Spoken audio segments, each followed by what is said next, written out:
औलिया चिश्त में जिस बुजुर्ग ने अपने जमाने में बड़ा उरूज पाया, उनका नाम ख्वाजा कुतुबुद्दीन बख्तियार काकी है। सब बोलिए रहमतुल्लाह ताला अलैह। ख्वाजा कुतुबुद्दीन ये शहजादे थे और मुरीद हुए तो ख्वाजा मोइनुद्दीन साहब के साथ ही आ गए दिल्ली में। ख्वाजा मोइनुद्दीन साहब की भी क्या बात, अताए रसूल हिंदुल वली, और इनके मुरीद थे बाबा फरीदुद्दीन गंज शकर रहमतुल्लाह अलैह। और मुझे अल्लाह जानता है, मुझे इश्क की हद तक प्यार है बाबा फरीद साहब से, बड़ा मेरा दर्द उनके साथ। और मैं जितना इस सूफी को पढ़ता हूँ कम ही लोगों को मैंने पढ़ा है। हजरत बाबा फरीद के पीर और ख्वाजा मोइनुद्दीन साहब के खलीफा, क्या नाम है? ख्वाजा कुतुबुद्दीन। मकतब में पढ़ने गए ना पहले दिन, 4 साल की उम्र थी, तो कारी साहब ने अलग बात आसा पढ़ाया तो उन्होंने 15 सिपारे कुरान पाक के सुना दिए। तो कहने लगे बेटा तुझे कैसे आए? कहने लगे मेरी अम्मा 15 सिपारों की हाफिज है, वो सारा दिन कुरान पढ़ती रहती थी, मुझे सुन सुन के याद हो गया है। जे बाला नु गाला याद हो सकदियां ने ते कुरान पाक भी याद, अल्लाह खैर करे। शर्त यह है कि हम घर में कुरान पढ़े, बच्चों को सुन सुन के भी याद हो ही जाता है। ख्वाजा कुतुबुद्दीन इतना उरूज पाया इस शेख कामिल ने कि वक्त का बादशाह भी मुरीद हो गया। सुल्तान शमसुद्दीन तमश मुरीद था, दिल्ली का बादशाह भी मुरीद था, अजमेर का बादशाह ख्वाजा मोइनुद्दीन साहब का मुरीद नहीं हुआ ना, पाकपतन का बादशाह बाबा फरीद का मुरीद हुआ। लेकिन ख्वाजा कुतुब साहब को अल्लाह ने ये अजमत भी दी, ये शान है ना। अगरचे सदका सारा ख्वाजा मोइनुद्दीन के कदमों का ही था, लेकिन दिल्ली का बादशाह मुरीद हुआ। और इतना आला मुरीद हुआ कि जब ख्वाजा कुतुबुद्दीन साहब का विसाल हुआ तो 3 शर्तें लगाई थी। फरमाया मेरा जनाजा वो पढ़ाए, जब से तौबा किया फिर उसका सीने बद हराम के लिए ना खुला हो, और जब से तौबा किया फिर लुकमा हराम उसके गले से ना गुजरा हो, और जब से तौबा किया फिर कभी नमाज़े तहज्जुद भी कज़ा। बड़े बड़े सूफी मेरी तरह के गर्दन झुका के खड़े हो गए। 7वीं साहब से हिंदू दिल्ली का बादशाह निकल आया, कहने लगा पीरा सारी जिंदगी मैंने पर्दादारी से इबादत की थी, तो जाती दफा मुझे बेनकाब कर गया है। इतना बड़ा उन्होंने शख्स दिया। और हाल ये था, लोग कहते हैं कि फलाना आदमी अमीर आदमी है तो हजरत साहब का तल्लक, पीर साहब का तल्लक ज्यादा है, तो उसकी इमारत ना देख, कभी कभी उसकी परहेजगारी भी देख, उसकी खिदमत गुजारी भी देख। ख्वाजा कुतुबुद्दीन साहब पे भी इल्जाम लगते रहे। एक इल्जाम ये भी लगा कि करीब चले गए।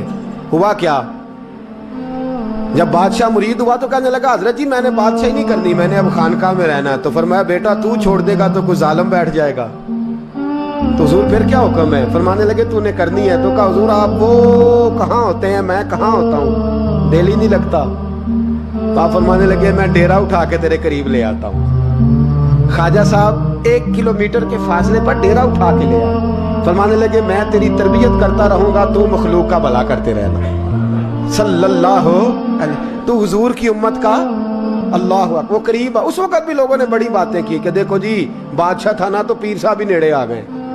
लोग देखते नहीं कि असल बात क्या है।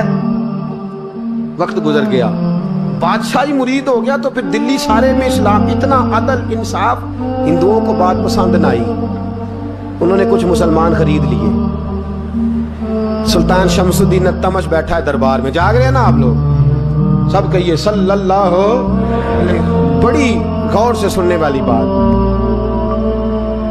एक दिन सुल्तान शमसुद्दीन तमश दरबार में बैठा है, काजी अदालत भी बैठे हैं, मुकदमात सुने जा रहे हैं। बाहर से रोने की आवाज आने लगी, चीखने चिल्लाने की, बीबी बयान कर रही। क्या हो गया, क्या हो गया? वो टाल लगे होते थे बादशाहों के, वो बजने लगे, जोर होने लगा। बादशाह ने कहा इस फरियादी को जल्दी बुलाओ। वो अंदर औरत आई तो चीख चीख के, रो रो के उसने अपने कपड़े फाड़ फाड़ के, बुरा हाल, 2 महीने का बच्चा। लोग उसकी आहोजारी पर उसकी तरफ मुतवज्जह, बीबी क्या हुआ, पानी पिलाओ बिठाओ, ये क्या हो गया? कहने लगी लुट गई, इज्जत बर्बाद हो गई, तबाह कर दी गई। मैं क्या हुआ? कहने लगी बादशाह एक शख्स मेरा गैर शरई खामद बना, फिर मुझे हमल हुआ, फिर मेरी गोद में ये बच्चा है 2 महीने का। अब गई हूं तो वो कहता है कि मेरा तो तेरे से तल्लक ही कोई नहीं। बादशाह कहने लगे ये सुल्तान शमसुद्दीन तमश की जगह है और میں نے رسولullah صلی اللہ علیہ وسلم کے دین کے مطابق حکومت استوار کی ہے. کون ہے جو تیرے ساتھ؟ ابھی گردن نہ کاٹ دوں گا, بات کر کون ہے. کہنے لگی تو کچھ بھی نہیں کرے گا, کوئی کچھ نہیں کر سکتا. لوگ کلمے چھوڑ کے بیٹھ گئے, توجہ ادھر ہو گئی. پراپوگنڈے بڑا اثر کرتے ہیں معاشرے پہ. رنگ ایسا عجیب ہے, انداز ایسا عجیب ہے. فرمایا بات تو کر. اس عورت کی آواز گونجی تو حالات ہی خراب ہو گئے.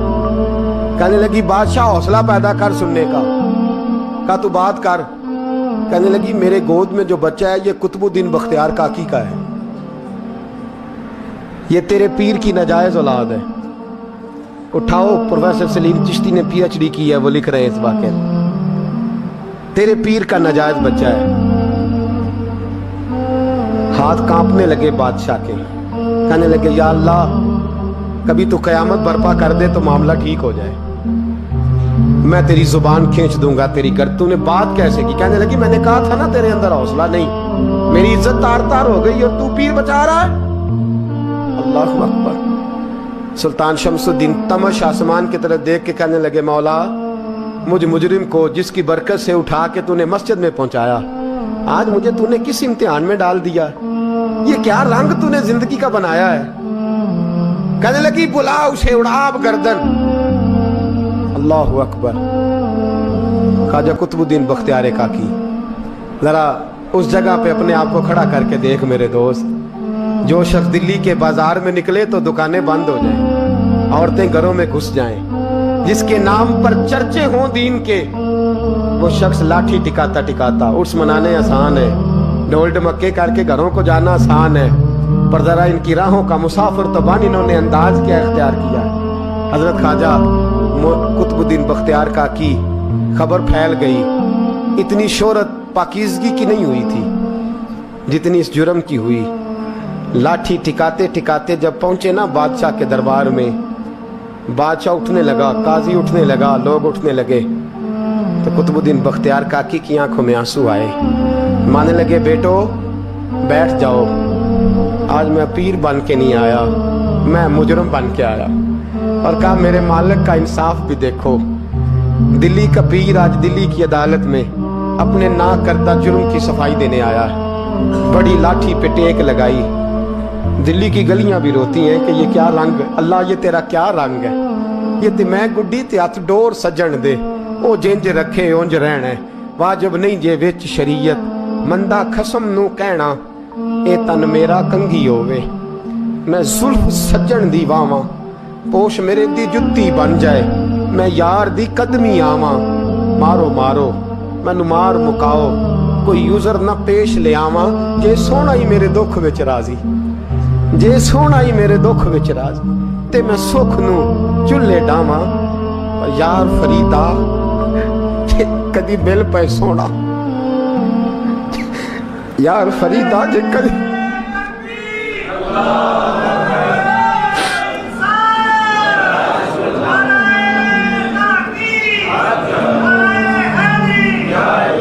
یہ کدی مل پہ سونا, بس انہوں رو رو حال سناواں. ٹیک لگائی ہے. کہنے لگی بی بی بول دے گواہی. کہنے لگی بی بی رب جانتا ہے, رب کا رسول جانتا ہے, پر میں تجھے نہیں جانتا, تو کون ہے؟ کہنے لگی اچھا وہ لوگوں کو بھیج کے تہجد کے بہانے پچھلے دروازے مجھے اندر بلانا, رب تیرا بھول جانا. پھر رونے لگی, پھر مکر کرنے لگی.